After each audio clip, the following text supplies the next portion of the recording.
Ama Audiolibros presenta Edgar Allan Poe, La caída de la casa Usher.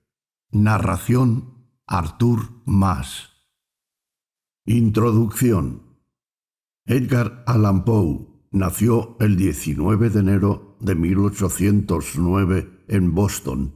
Fue el segundo de 3 hijos de David Poe y Elizabeth Arnold Hopkins Poe, ambos actores itinerantes. Su padre abandonó a la familia poco después de su nacimiento y su madre falleció de tuberculosis cuando él tenía apenas 2 años. Estos eventos traumáticos marcaron su infancia y tuvieron una profunda influencia en su obra posterior. Después de la muerte de su madre, Edgar Allan Poe fue acogido por John Allan, un comerciante de tabaco adinerado, aunque nunca fue formalmente adoptado por la familia Allan. La relación entre Poe y John Allan fue complicada, aunque John le proporcionó una educación de calidad, incluyendo un tiempo en la Universidad de Virginia. Las tensiones y desacuerdos financieros llevaron a que Poe abandonara la universidad y se mudara a Boston. Poe comenzó su carrera literaria trabajando como crítico y editor en diversas revistas. A lo largo de su vida escribió numerosos cuentos, poemas y críticas literarias que lo hicieron conocido por su estilo incisivo y su aguda habilidad por analizar obras literarias. Poe se casó con su prima, Virginia Clem, cuando ella tenía tan solo 13 años, y su corta y enfermiza vida juntos fue otra fuente de tragedia en su vida. Virginia murió de tuberculosis en 1847, lo que sumió a Poe en una profunda depresión. La vida de Edgar Allan Poe estuvo marcada por la lucha contra la pobreza, la enfermedad y la adicción al alcohol, lo que contribuyó a su muerte prematura. Falleció el 7 de octubre de 1849 en Baltimore a los 40 años de edad, bajo circunstancias misteriosas que aún generan debate y especulación. A pesar de su vida tumultuosa, Poe dejó un legado literario perdurable y es considerado una figura icónica en la historia de la literatura, especialmente en el género del terror y el misterio. Sus obras siguen siendo leídas y estudiadas en todo el mundo y continúan influyendo en escritores, cineastas y amantes de la literatura. La caída de la casa Usher es uno de los cuentos más conocidos y emblemáticos de Edgar Allan Poe, publicado por primera vez en 1839. La historia sigue a un narrador sin nombre que visita la mansión de su amigo de la infancia, Roderick Usher. La casa Usher, una estructura sombría y decadente, se encuentra en un estado de deterioro físico y moral que se refleja en la salud mental de Roderick y su hermana gemela, Madeleine. La trama se desarrolla en medio de una atmósfera opresiva y lúgubre, y el cuento está lleno de elementos góticos como la casa en ruinas, el retrato de Madeleine, que parece cobrar vida, y el sentido de la fatalidad que se cierne sobre los personajes. A medida que la historia avanza, se revelan oscuros secretos familiares y eventos sobrenaturales que culminan con un impactante clímax. La caída de la casa Usher es una obra maestra de la literatura gótica. La narrativa de Poe en este cuento es un ejemplo perfecto de su habilidad para crear una sensación de inquietud y terror a través de la ambientación, los personajes y la psicología perturbada. La caída de la casa Usher. A lo largo de todo un pesado, sombrío, sordo día otoñal, cuando las nubes se ciernen agobiosamente bajas en el cielo, yo había ido cruzando solo, a caballo, por un terreno singularmente lóbrego de la campiña. Y al fin me hallé, cuando las sombras de la tarde iban cayendo, a la vista de la melancólica mansión de los Usher. No sé cómo fue, pero a mi primer atisbo de la casa, una sensación de insufrible tristeza invadió mi espíritu. Digo insufrible porque aquella sensación no era mitigada por ninguno de esos sentimientos semiagradables, por los poéticos, con que el espíritu recibe hasta las más severas imágenes naturales de lo desolado y terrible. Yo contemplaba la escena que tenía delante, la casa y las líneas del paisaje de aquella heredad, las frías paredes, las ventanas vacías que parecían ojos, unos juncos lozanos y unos pocos blanquecinos troncos de árboles carcomidos, con tan completa depresión de ánimo que yo no podía compararla propiamente a otra sensación terrena, sino al desvarío que sigue a la embriaguez del opio, amarguísimo tránsito a la vida cotidiana, horrible caída del velo. Era un helor, un abatimiento, una angustia del corazón, una irremediable tristeza de pensamiento que ningún estímulo de la imaginación podía convertir en el menor grado de entusiasmo por lo sublime. ¿Qué era? Me detuve a reflexionarlo. ¿Qué era lo que así me deprimía en la contemplación de la casa de los Usher? Era un misterio insoluble. Ni siquiera podía yo luchar con las imaginaciones sombrías que tumultuaban en mí durante aquellas reflexiones. Me veía obligado a recaer en la insatisfactoria conclusión de que sin duda, puesto que se dan combinaciones de sencillísimos objetos naturales que tienen el poder de afectarnos de tal modo que están fuera de nuestros alcances. Era posible, pensaba yo, que una simple disposición de las particularidades de la escena, de los pormenores del cuadro, fuesen suficientes para modificar o acaso aniquilar su capacidad para producir impresión dolorosa. Y obrando de acuerdo con aquella idea, guié mi caballo hacia el tajado margen de un negro y tétrico estanque, el cual se extendía con no alterado brillo junto a la casa, y contemplé dentro de él, aunque con un estremecimiento más trémulo todavía que el de antes, las repetidas e invertidas imágenes del verde juncar y de los troncos siniestros de los árboles y las vacías ventanas que parecían ojos. Y con todo, yo me proponía entonces pasar unas semanas en aquella lóbrega mansión.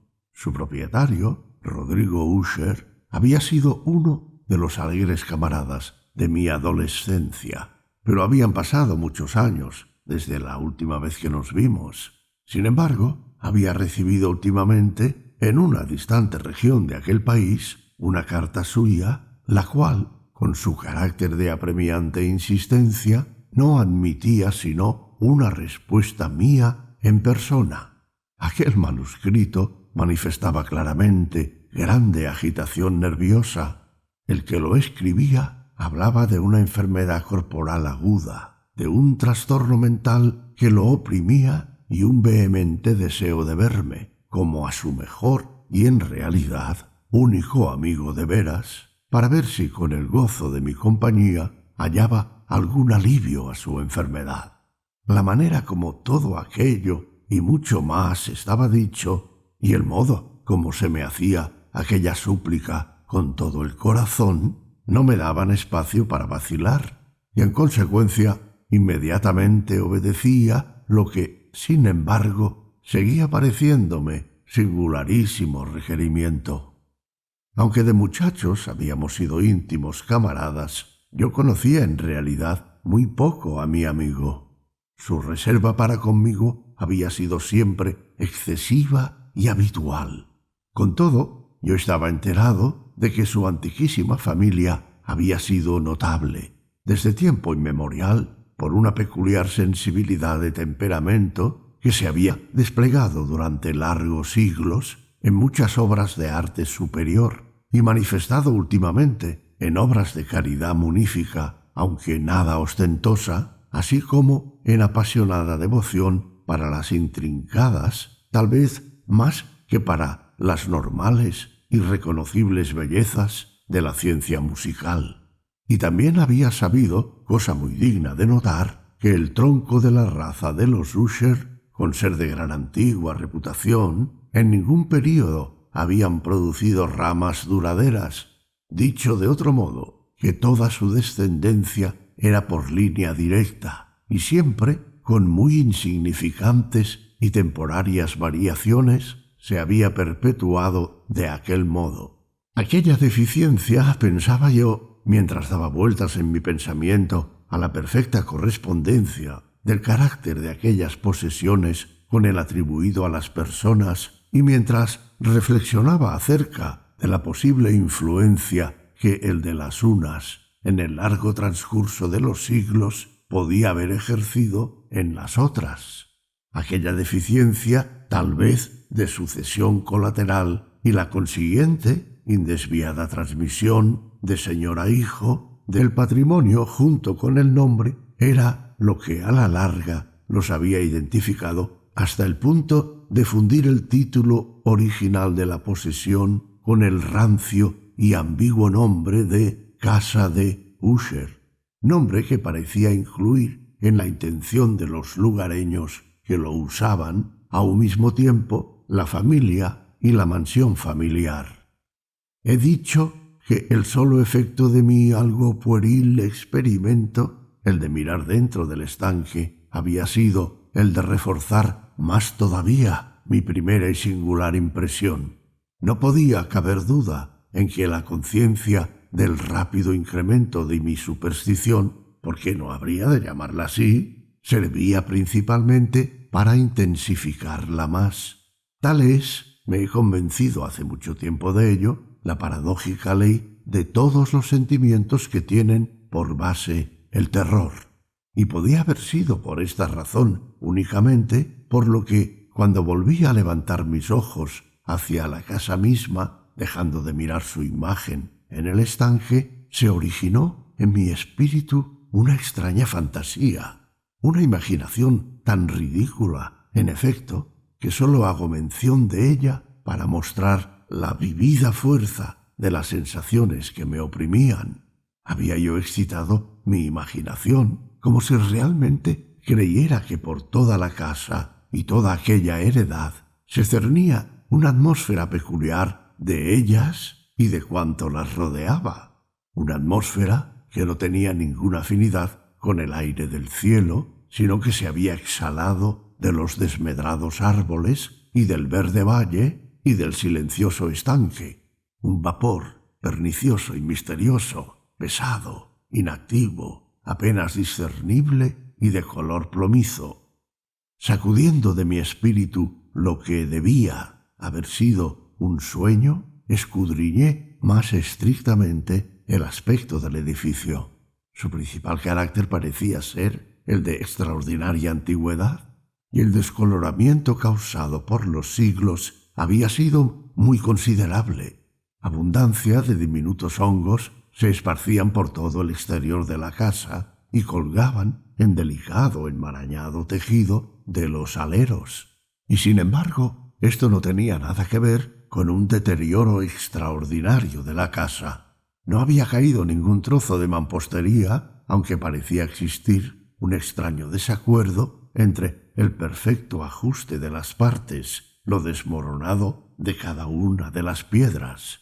Ello me recordaba mucho la engañosa integridad de viejas obras de carpintería que se han ido carcomiendo durante años en algún desván olvidado, sin estorbos del soplo del aire exterior.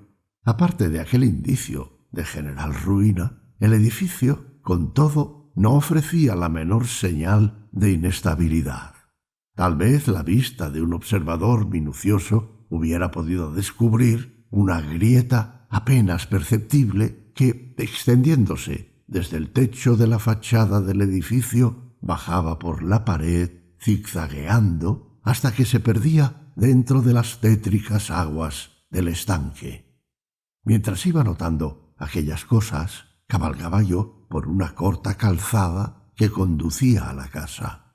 Un mozo que estaba aguardándome se encargó de mi caballo y entré en el gótico vestíbulo abovedado. Un criado de paso furtivo me condujo en silencio desde allí por varios oscuros e intrincados pasadizos hacia el estudio de su amo.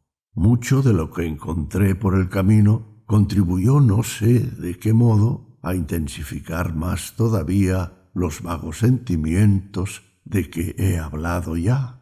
Con todo y ser los objetos que me rodeaban, las entalladuras de los techos, las oscuras tapicerías de las paredes, la negrura de ébano de los pisos y los fantasmagóricos trofeos heráldicos que traqueteaban con mis pisadas, no eran sino cosas a las que, o como a las que yo me había acostumbrado desde mi infancia, a pesar de que yo no vacilaba en reconocer lo familiar que me era todo aquello. Sin embargo, me maravillaba al hallar cuán poco familiares eran las imaginaciones que aquellas imágenes ordinarias estaban agitando en mí. En una de las escaleras por donde subimos, hallé al médico de la familia. Su fisonomía, a la que me pareció mostraba una expresión mezclada de baja marrullería y perplejidad. Pasó por mi lado con azoramiento y continuó su camino. Entonces el criado abrió una puerta y me introdujo a presencia de su señor. La habitación donde me hallé era muy vasta y alta. Las ventanas eran largas, estrechas y puntiagudas, y a tan elevada distancia del negro pavimento de roble que desde dentro eran completamente inaccesibles. Débiles fulgores de la luz acarmesinada se abrían paso por los enrejados cristales y servían para hacer lo suficiente distinguibles los objetos más prominentes en derredor. Con todo, la mirada se esforzaba en vano para alcanzar los más lejanos rincones de la habitación o los meandros del abovedado y calado techo. Negras colgaduras pendían sobre las paredes. El mobiliario general era profuso, incómodo, anticuado y desvencijado. Algunos libros e instrumentos musicales estaban esparcidos por allí, pero no alcanzaban a dar vida alguna al conjunto. Sentí como si estuviese respirando una atmósfera de tristeza, un aspecto de austera, profunda e irremediable melancolía se cernía y lo invadía todo. Al entrar yo, Usher se levantó de un sofá donde había estado echado completamente y me saludó con vivaz vehemencia que tenía mucho, según yo pensé, al primer pronto, de cordialidad excesiva, de obligado esfuerzo, de hombre de mundo aburrido. Con todo, una ojeada a su continente me convenció de su perfecta sinceridad. Nos sentamos y durante unos momentos en que él no dijo palabra, lo contemplé con un sentimiento medio de lástima, medio de terror. Sin duda, jamás un hombre había cambiado de modo tan terrible en tan poco tiempo como Rodrigo Usher. No sin dificultad pude admitir la identidad de aquel ser macilento que tenía ante mí con el camarada de mi temprana edad, y eso que el carácter de su rostro había sido siempre extraordinario. Una tez cadavérica, unos ojos grandes, licuescentes y luminosos sobre toda comparación, los labios algo delgados y muy pálidos, pero de curvas extremadamente bellas, una nariz de fino modelo hebreo, pero con las ventanas demasiado abiertas para semejante forma, un mentón finamente modelado que por su poca prominencia expresaba falta de energía moral. Los cabellos de sédea suavidad y tenuidad, aquellas facciones con un exagerado ensanchamiento en la región de las sienes formaban una fisonomía difícil de olvidar. Y ahora, en la mera exageración del carácter predominante de aquellas facciones y de la expresión que solían mostrar, había tanto de cambiado que yo dudaba quién estaba hablando. La lívida palidez actual de su epidermis y el nuevo y maravilloso brillo de sus ojos eran lo que más me asombraba y aún aterrorizaba. También los sedosos cabellos habían sido dejados crecer con el mayor descuido y como con su embarañamiento de telaraña flotaban más que caían alrededor de su rostro, yo no podía ni con esfuerzo relacionar aquella salvaje expresión con ninguna idea de pura humanidad.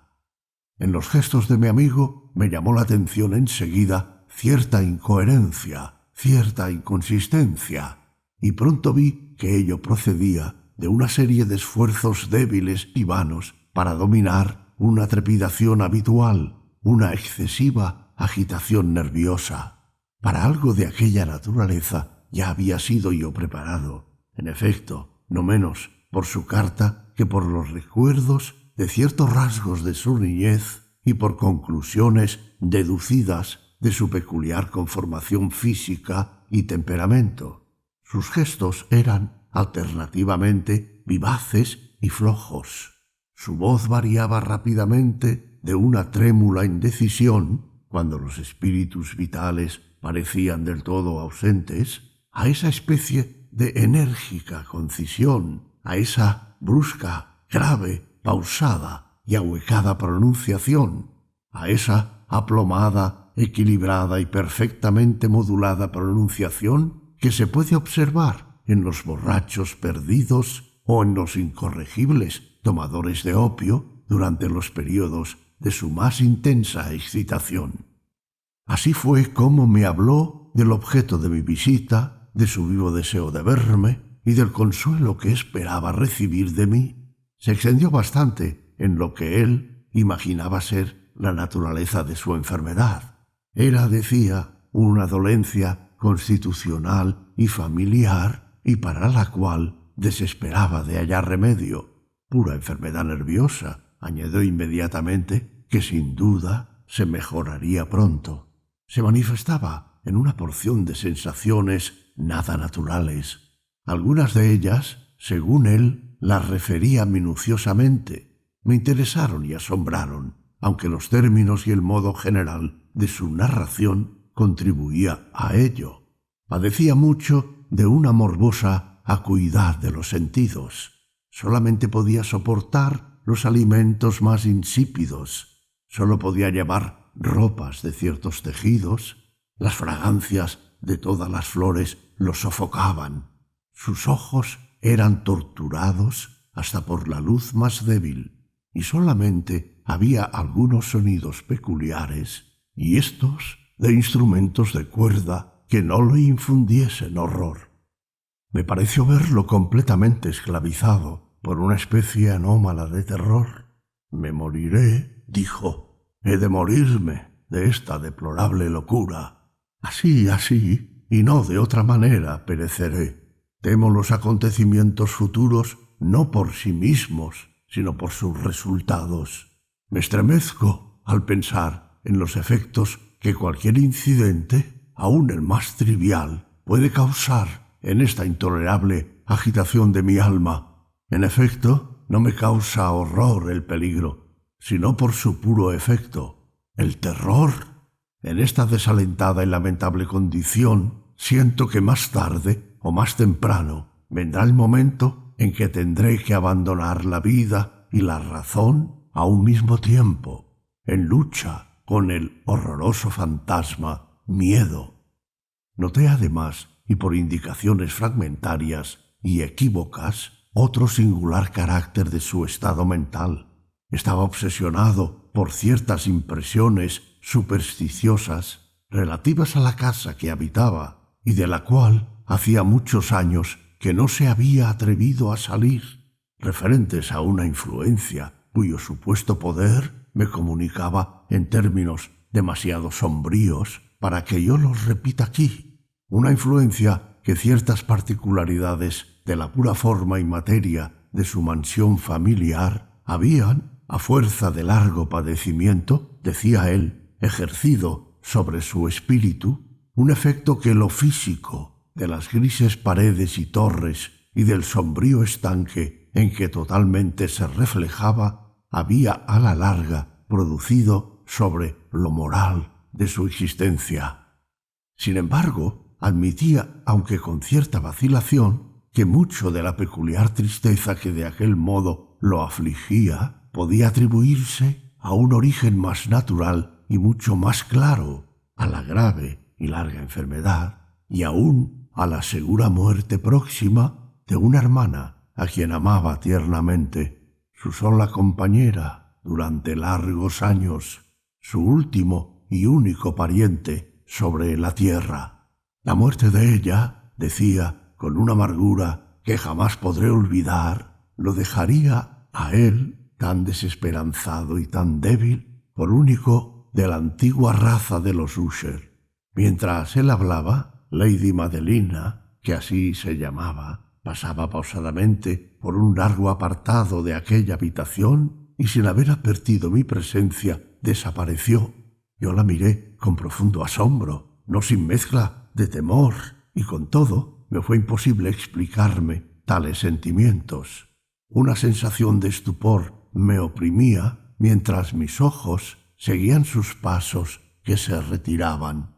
Cuando una puerta, al fin, se cerró tras ella, mis ojos buscaron instintivamente y con vivo interés el semblante de su hermano, pero él había ocultado su rostro en sus manos y yo solo pude notar que una palidez más intensa que de ordinario se había difundido por sus enflaquecidos dedos, por entre los cuales corrían abundantemente ardientes lágrimas. La enfermedad de Lady Madelina había burlado largo tiempo la pericia de sus médicos. Una quieta apatía, un agotamiento gradual de su persona y frecuentes, aunque transitorios ataques de carácter, en parte cataléptico. Tal era su insólita diagnosis. Hasta entonces ella había sufrido firmemente el peso de su enfermedad y no había acudido al recurso final de la cama. Pero al cerrar de la tarde en que llegué a la casa, sucumbía, como me lo dijo su hermano, a la noche con inexpresable agitación al demoledor poder de la destructora. Y así me enteré de que el vislumbre que yo había obtenido de su persona había de ser probablemente el último que aquella dama, a lo menos viviente, no volvería a ser vista por mí jamás. Durante algunos días siguientes, su nombre no fue mentado ni por Usher ni por mí, y durante aquel periodo yo me atareaba en diligentes esfuerzos para aliviar la melancolía de mi amigo. Pintábamos y leíamos juntos, o bien yo escuchaba, como entre sueños, las singulares improvisaciones en su hablante guitarra. Y de este modo, a medida que una intimidad cada vez más estrecha me introducía con menor reserva en las profundidades de su espíritu, con mayor amargura, yo advertía la inutilidad de toda tentativa para alegrar a un espíritu del cual las tinieblas, como si fueran una cualidad inherente y positiva en él, se derramaban sobre todos los objetos del universo físico y moral en una irradiación incesante de melancolía. Siempre llevaré conmigo el recuerdo de las muchas horas solemnes que pasé de este modo a solas con el dueño de la casa de Usher. Pero me fallaría todo intento para dar una idea del carácter exacto de los estudios o de las ocupaciones en que me introducía o me encaminaba. Una exaltada y muy destemplada idealidad proyectaba sus cárdenos fulgores sobre todas las cosas. Sus largas e improvisadas endechas resonarán para siempre en mis oídos.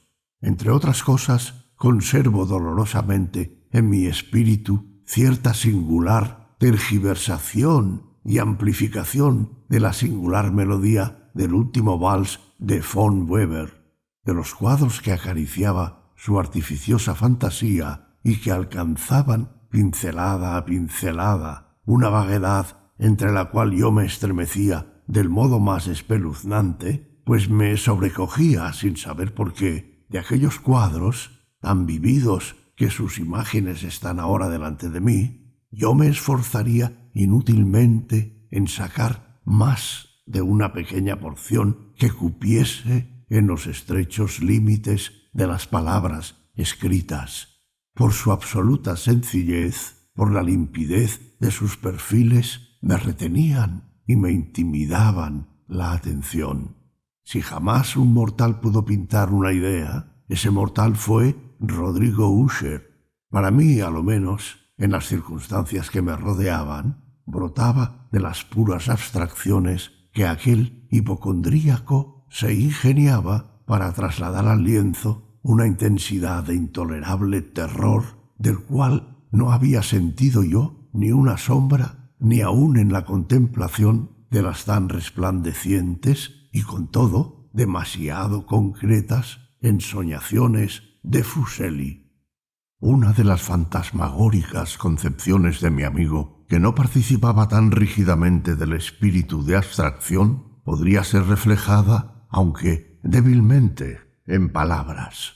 Un cuadrito suyo representaba el interior de una larga y rectangular cueva o túnel de paredes bajas, lisas, blancas y sin interrupción ni significado alguno. Ciertos puntos accesorios del dibujo servían para dar bien la idea de que aquella excavación se hallaba a extraordinaria profundidad bajo la superficie de la tierra. No se observaba salida en ninguna porción de su inmensa longitud, ni se discernía antorcha ni otra alguna fuente artificial de luz. Y con todo, una inundación de intensos rayos luminosos fluctuaba a lo largo de ella y bañaba el conjunto con un resplandor horrible e inverosímil. He hablado ahora mismo del morboso estado del nervio auditivo que hacía intolerable toda música para el paciente, como no fueran ciertos efectos de instrumentos de cuerda. Eran, tal vez, los estrechos límites en que se encerraba él con la guitarra, lo que daba origen en buena parte al fantástico carácter de sus ejecuciones.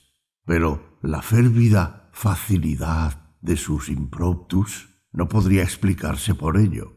Era menester que fuesen y eran así en las notas como en las palabras de sus delirantes fantasías, porque no sin frecuencia se acompañaba con rimadas improvisaciones verbales, resultado de aquel intenso recogimiento mental y concentración a que he aludido anteriormente y que no se observan sino en determinados momentos de la más intensa excitación artificial. Las palabras de una de aquellas rapsodias las he podido recordar con facilidad. Tal vez fui más fuertemente impresionado por ellas cuando las produjo, porque en la profunda y misteriosa corriente de su pensamiento yo imaginaba advertir, y por primera vez, una plena conciencia por parte de Usher del tambaleo de su elevada razón en su trono. Aquellos versos que se titulaban El Palacio de las Apariciones venían a ser muy aproximada, si no exactamente, como siguen. 1. En el más verde de nuestros valles, por ángeles buenos habitado, un tiempo hermoso y soberbio palacio, radiante palacio, alzaba su cabeza en el dominio del monarca pensamiento. Allí se altaba. Jamás Serafín desplegó su ala sobre mansión, ni con mucho tan bella. 2. Estandartes amarillos, gloriosos, dorados, en su techo flotaban y ondeaban. Todo esto, sucedía en pasados tiempos remotos, y a cada soplo suave de viento que retozaba, en tan amables días, rozando las paredes desnudas y descoloridas, se exhalaban a ligeras fragancias. 3. Los caminantes por aquel valle feliz, a través de 2 luminosas ventanas, veían espíritus que se movían musicalmente al ritmo de un laúd bien templado, y en derredor de un tronco donde estaba sentado Porfiogeneta, con pompa muy digna de su gloria, al señor de aquel reino se veía. 4. Y toda reluciente de perlas y rubíes, en la puerta del palacio, por la cual entraba a oleadas, oleadas, oleadas, y rutilando eternamente, una muchedumbre de ecos cuyo dulce beber sólo consistía en cantar, con voces de extraordinaria belleza, el talento y la sabiduría de su rey. 5. Pero unos seres del mal, con ropas de duelo, asaltaron los augustos dominios del monarca. ¡Ah! Lloremos, porque jamás una mañana amanecerá sobre él, desolado, y en derredor de su mansión, la gloria que ruboreaba y florecía ya no es sino una historia confusamente recordada de los antiguos tiempos sepultados. 6. Y ahora los caminantes de aquel valle, a través de las ventanas enrojecidas, ven vastas formas que se agitan fantásticamente a los sones de discordante melodía, mientras semejante a un río rápido y lúgubre, por la macilenta puerta, un feo tropel se precipita eternamente y ríe, pero ya no sonríe. Recuerdo perfectamente que las sugestiones producidas por esta balada nos condujeron a un orden de ideas en el cual se puso de manifiesto una opinión de Usher que yo menciono no tanto por su novedad, porque otros hombres han pensado también así, como por razón de la pertinacia con la que la sostenía. Esta opinión, en su forma general, era la de la conciencia en todos los seres vegetales, pero en su desordenada fantasía, aquella idea había adquirido un carácter más audaz y se extendía, bajo ciertas condiciones, al reino de lo inorgánico. Me faltan palabras para expresar todo el alcance y la vehemente ingenuidad de su persuasión. Aquella creencia, sin embargo, se relacionaba, como antes he insinuado, con las grises piedras de la casa de sus antepasados. Aquellas condiciones de conciencia se habían cumplido allí, según él imaginaba, por el procedimiento de colocación de aquellas piedras, por el orden de su distribución, así como por los innumerables hongos que las recubrían y los decaídos árboles que se alzaban en derredor, y sobre todo por la larga y no estorbada duración de todo aquel orden, y por su reduplicación en las quietas aguas del estanque. Su prueba, la prueba de la conciencia, podía hallarse, decía, y entonces yo me sobresaltaba al oírle hablar, en la gradual, aunque segura condensación de una atmósfera propia en las aguas y en las paredes. El resultado de ello, añadía, podía descubrirse en aquella muda, pero insistente y terrible influencia que durante siglos había plasmado los destinos de su familia y que había hecho de él lo que yo podía ver ahora, lo que era. Semejantes opiniones no necesitan comentario, y yo no haré ninguno. Nuestros libros, los libros que durante años habían formado no pequeña parte de la existencia de aquel inválido, estaban, como puede suponerse, en estrecha conformidad con aquel carácter de visionario. Escudriñábamos juntos en las páginas de obras como Verbet et Chartres de Gresset el Belfegor de Machiavelli, el cielo e infierno de Swedenborg, el viaje subterráneo de Nicholas Klinum por Holberg, las quiromancias de Robert Flood, de Juan de Indaginé y de La Chambre, el viejo a la azul distancia de Tieck y la ciudad del sol de Campanella. Uno de los volúmenes preferidos era una pequeña edición en octavo del Directorium Inquisitorum por el dominicano Eimerick de Gerona, y había pasajes de Pomponio Mela acerca de los sátiros y egipanes africanos, sobre los cuales se ensimismaba Usher durante algunas horas. Con todo, su principal deleite lo hallaba en la detenida lectura de un extraordinario, raro y curioso libro en cuarto gótico, manual de alguna iglesia olvidada, el Vigilae Mortuorum Secundum Corum Ecclesiae Maguntinae. No podía menos de pensar en el extraño ritual de esta obra y de su probable influencia en el hipocondríaco, cuando una tarde, luego de informarme súbitamente de que Lady Madelina había dejado de existir, declaró su intención de guardar su cuerpo durante una quincena antes de su entierro definitivo en uno de los numerosos sótanos situados debajo de las paredes maestras del edificio. La razón humana, sin embargo, que él daba a tan singular proceder, era tal que yo no podía permitirme discutirla, que él, como hermano, había llegado a tal resolución, así me lo dijo, por considerar el insólito carácter de la enfermedad de la difunta, por ciertas inoportunas e insistentes averiguaciones por parte de sus médicos y por la lejana y arriesgada situación del cementerio de la familia. No negaré que cuando yo me representaba el siniestro aspecto de la persona a quien había encontrado en la escalera, el día en que llegué a la casa no tuve ganas de oponerme a lo que por otra parte me parecía todo lo más una precaución inofensiva y en modo alguno antinatural. A petición de Usher, lo ayudé personalmente en los preparativos de aquella sepultura temporaria.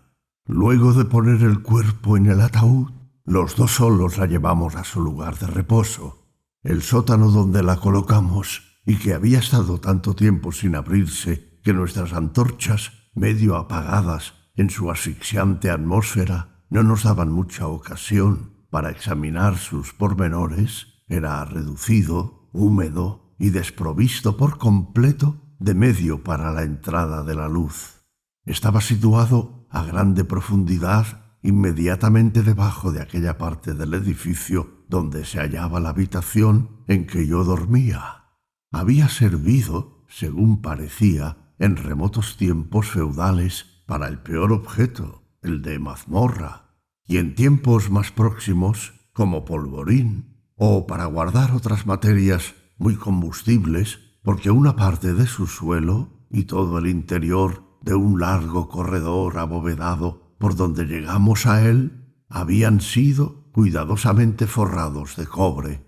La puerta, de hierro macizo, había sido también de igual modo acorazada. Su inmensa pesadumbre producía un inusitado y agudo ruido chirriante cuando giraba sobre sus goznes.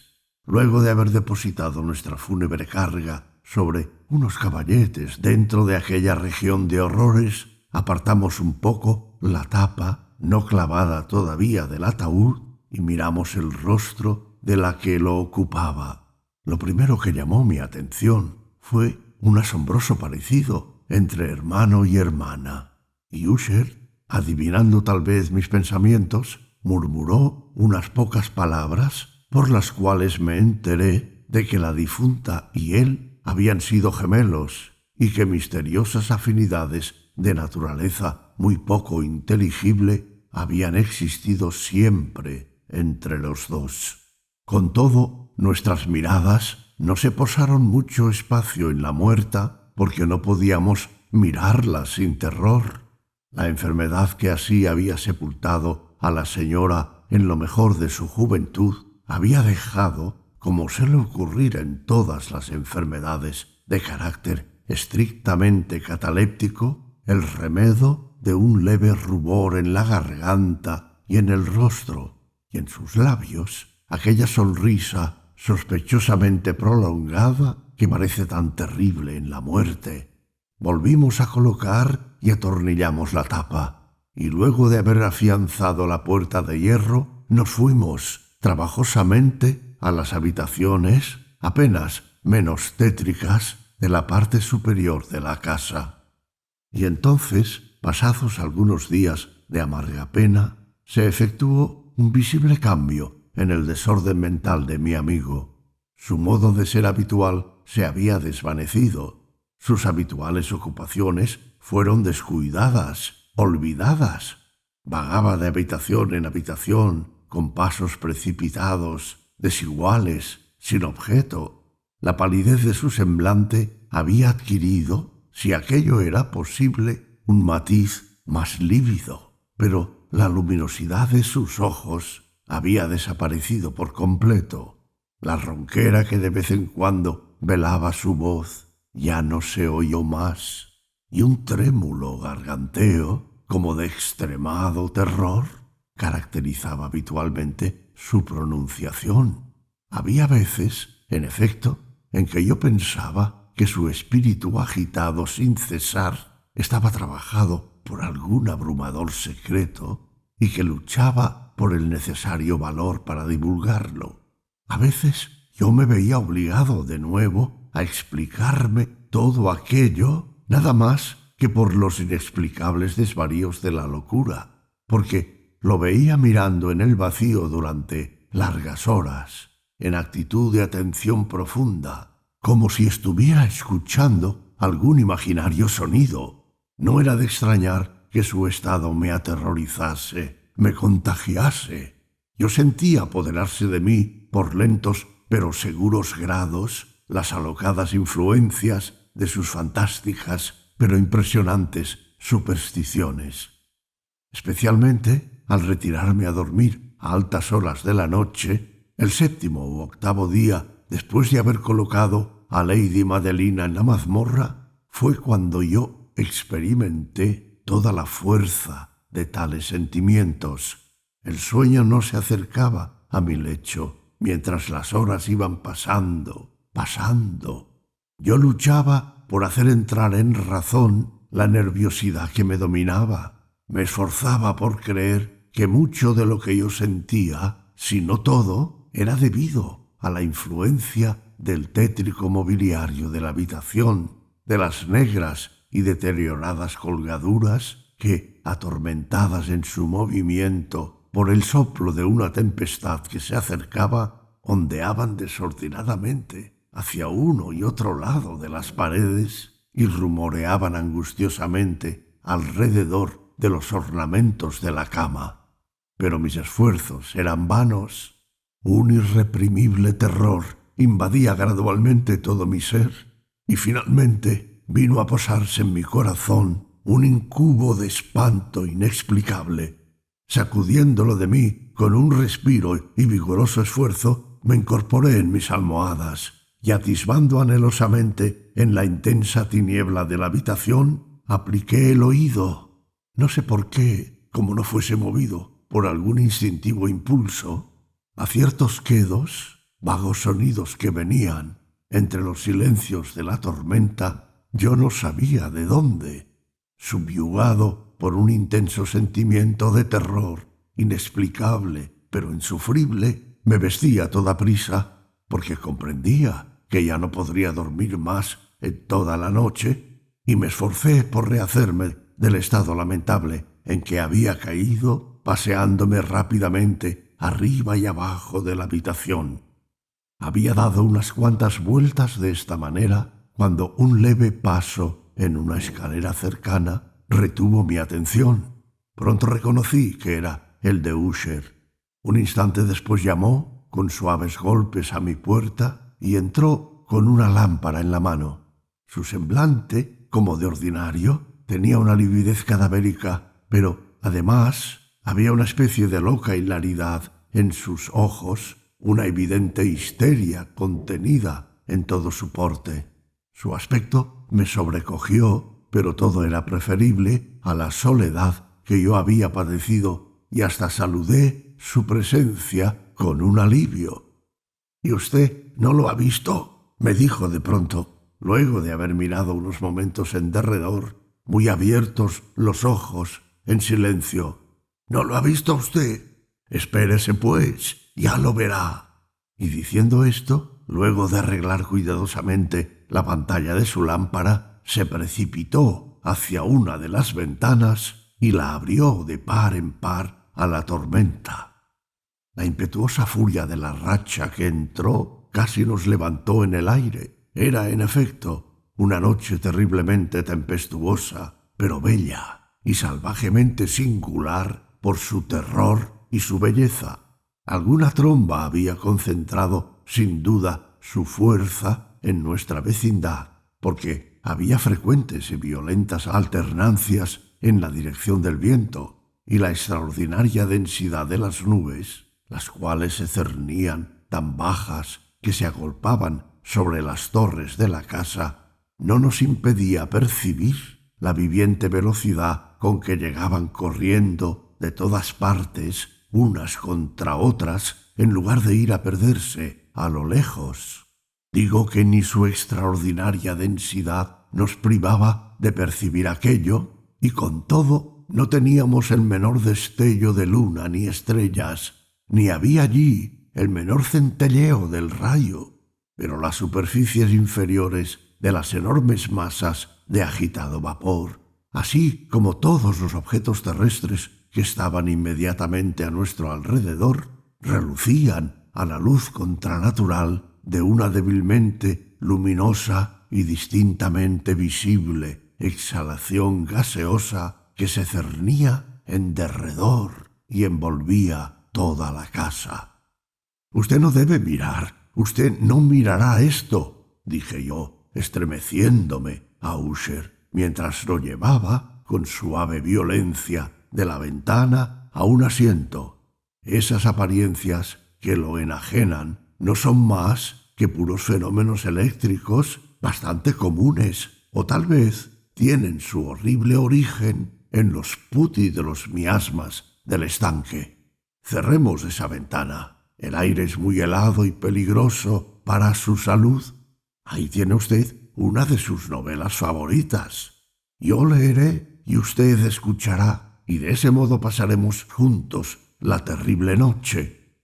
El viejo volumen que yo había tomado fue El loco triste de Sir Lanzarote Canning, pero yo lo había llamado favorito de Usher más por chanza que seriamente, porque, a decir verdad, poco hay en su tosca prolijidad, desprovista de imaginación, que pudiera interesar a la elevada espiritual idealidad de mi amigo. Con todo, era el único libro que tenía inmediatamente a mano, y yo acariciaba una vaga esperanza de que la excitación que ahora agitaba al hipocondríaco pudiera hallar un alivio, porque la historia de los trastornos mentales está llena de semejantes anomalías en aquellas exageradas locuras que yo iba a leer.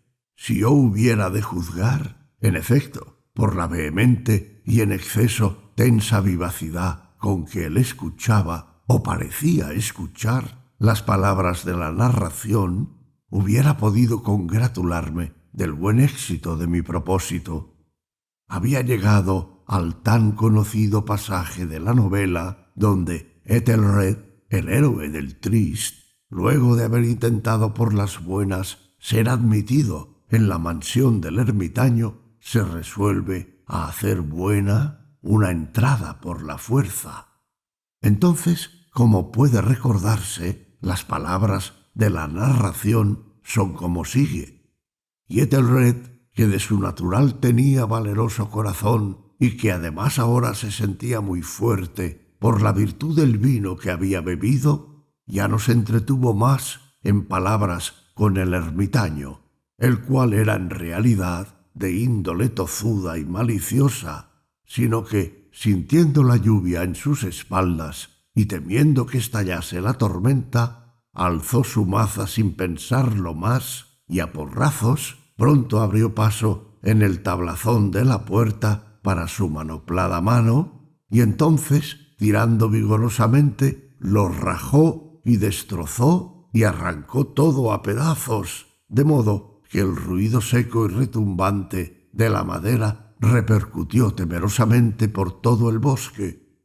Al terminar aquel pasaje, me estremecí y por un momento me detuve, porque me pareció, aunque deduje acto seguido que mi excitada imaginación me había engañado, que de alguna parte muy remota de la mansión llegaba confusamente a mis oídos lo que hubiera podido ser, por la exacta semejanza de carácter, el eco, pero más ahogado y sordo ciertamente, del propio rajar y destrozar que Ser Lanzarote había tan minuciosamente descrito. No cabía duda en que sólo una pura coincidencia había fijado mi atención, porque en medio del matraqueo de los maderos de las ventanas y los ordinarios y mezclados ruidos de la tempestad que continuaba reciando, el ruido aquel por sí mismo no tenía nada, sin duda, que pudiera haberme interesado o estorbado. Así continué leyendo.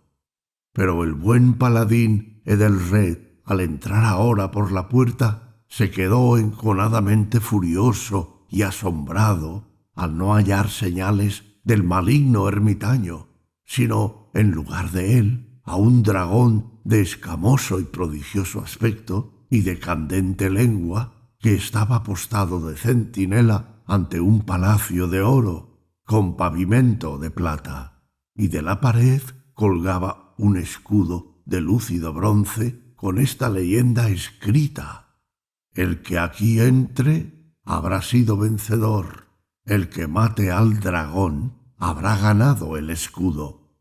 Y Edelred blandió su maza y dio con ella en la cabeza del dragón, que cayó ante él y entregó su pestilente aliento con un chillido tan horrible y áspero y al mismo tiempo tan penetrante que Edelred hubo de taparse los oídos con las manos para protegerlos de aquel temeroso ruido, como jamás lo escuchara semejante. Al llegar aquí, otra vez me paré de pronto, y ahora, sintiendo ya frenético asombro, porque no podía caber duda alguna, aquella vez, que yo había realmente oído, aunque me pareció imposible decir de qué dirección procedía, un débil y al parecer lejano, pero áspero, prolongado, insólitamente agudo y discordante sonido, exacta réplica de lo que mi fantasía había ya forjado ser el sobrenatural chillido del dragón, como lo describía el novelista. Agobiado como yo estaba sin duda por el acaecimiento de la segunda y singularísima coincidencia, por mil sensaciones antagónicas en que el asombro y el extremado terror predominaban, aún conservaba yo la suficiente presencia de ánimo para evitar que se excitase por alguna observación la impresionable nerviosidad de mi camarada. Con todo, yo no tenía la certeza de que él no hubiese notado aquellos sonidos, aunque, sin duda alguna, durante los pocos minutos últimos en su comportamiento se había producido extraña alteración. Primero estaba sentado frente a mí, pero gradualmente había ido volviendo su silla hasta quedar de cara a la puerta de la habitación, y por ello sólo podía en parte observar sus facciones, aunque veía que los labios le temblaban como si estuviera murmurando palabras imperceptibles. Su cabeza se había abatido sobre su pecho, aunque yo comprendí que no estaba dormido por la completa y rígida abertura del ojo suyo que pude atisbar de perfil. El movimiento de su cuerpo también contradecía aquella idea, porque se balanceaba de un lado a otro con suave pero constante y uniforme oscilación, Luego de haber observado rápidamente todo aquello, reanudé la lectura de la narración de Ser Lanzarote, que continuaba de este modo. Y entonces el paladín, cuando hubo escapado a la terrible furia del dragón, acordándose del escudo de bronce y de la ruptura del encanto que había en él, apartó al dragón muerto de su camino y avanzó valerosamente por el pavimento de plata del castillo hacia donde estaba colgado el escudo en la pared, el cual, en realidad, no esperó a que él acabase de llegar, sino que cayó a sus pies sobre el pavimento de plata con poderoso y horrendo sonido retumbante. Apenas aquellas palabras habían salido de mis labios, cuando, como si un escudo de bronce en el mismo instante hubiese caído pesadamente sobre un pavimento de plata, percibí una distinta, hueca, metálica y estrepitosa, aunque aparentemente apagada repercusión. Completamente acobardado, salté en pie, pero el mesurado balanceo de Usher seguía imperturbado. Me precipité hacia la silla donde él se sentaba. Sus ojos miraban fijamente ante sí, y en todo su continente reinaba una pétrea rigidez. Pero cuando puse mi mano en su hombro, se produjo un fuerte estremecimiento en toda su persona. Una débil sonrisa tembleteaba en sus labios, y noté que hablaba con quedo, precipitado y farfullante murmurio, como si no tuviese conciencia de que yo estaba allí. Inclinándome mucho sobre él, pude por fin empaparme del horrendo sentido de sus palabras. «Que si lo oigo, sí lo oigo, y lo he oído. Largamente, largamente. Muchos minutos, muchas horas, muchos días. Lo he oído, pero yo no me atrevía. Oh, tenedme lástima. Soy un pobre desgraciado. Yo no me atrevía y no me atrevía a decir nada. La hemos depositado viva en la tumba. No he dicho ya que mis señoríos son muy agudos. Y os digo ahora que he oído sus primeros débiles movimientos en el hueco del ataúd. Los he oído durante muchos días, pero no me atrevía a decir nada. Y ahora, esta noche, es el el quebrarse de la puerta del ermitaño y el grito de muerte del dragón y el estrépito del escudo. Decid, más bien, el resquebrajarse de su ataúd y el chirrido de los goznes de hierro de su prisión y sus forcejeos por la galería blindada de cobre. ¡Oh! ¿A dónde huiré? ¿No se presentará aquí ahora mismo? ¿No viene apresurada a echarme en cara mi prisa por enterrarla? ¿No acabo de oír sus pasos por la escalera? ¿No estoy distinguiendo el pesado y horrible latir de su corazón? ¡Ah, ¡loco! Y al llegar aquí saltó furiosamente de pie y gritó sus sílabas como si con aquel esfuerzo estuviese entregando el alma. ¡Loco! Yo os digo que ahora ella está detrás de esa puerta. Y como si en la sobrehumana energía de su expresión hubiese habido la potencia de un hechizo, las enormes y vetustas hojas de la puerta, a las cuales estaba señalando el que hablaba, abrieron, retrocediendo lentamente, en aquel mismo instante, sus poderosas mandíbulas de hierro. Era efecto de la racha impetuosa, sí, pero también detrás de aquella puerta estaba la alta y amortajada figura de Lady Madelina de Usher.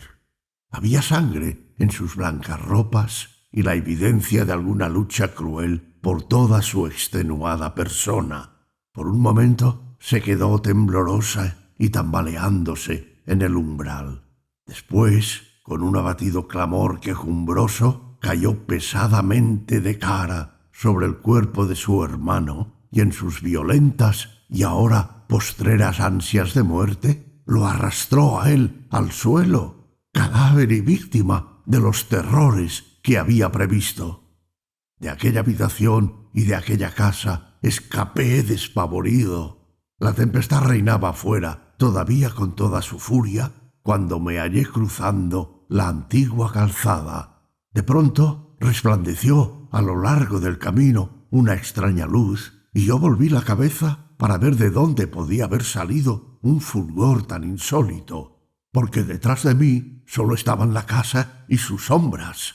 Aquel resplandor era el de la luna llena, de un color de sangre en su ocaso, y que brillaba vívidamente a través de aquella grieta que antes apenas se discernía, de la cual he dicho ya que se extendía en zigzag desde el techo del edificio a su base. Mientras yo la estaba mirando, aquella grieta se ensanchó rápidamente. Se produjo una violenta racha del torbellino. Todo el disco del satélite estalló de pronto ante mis ojos. Mi cerebro se bamboleó cuando vi las poderosas paredes precipitarse partidas en dos. Hubo un largo y tumultuoso, voceante rumor, semejante a la voz de 1000 cataratas, y el profundo y cenagoso estanque se cerró torvamente y silenciosamente a mis pies sobre los fragmentos de la casa de los Usher. Fin. Has escuchado La caída de la casa Usher, de Edgar Allan Poe, narrado por Artur Mas, una producción de Ama Audiolibros.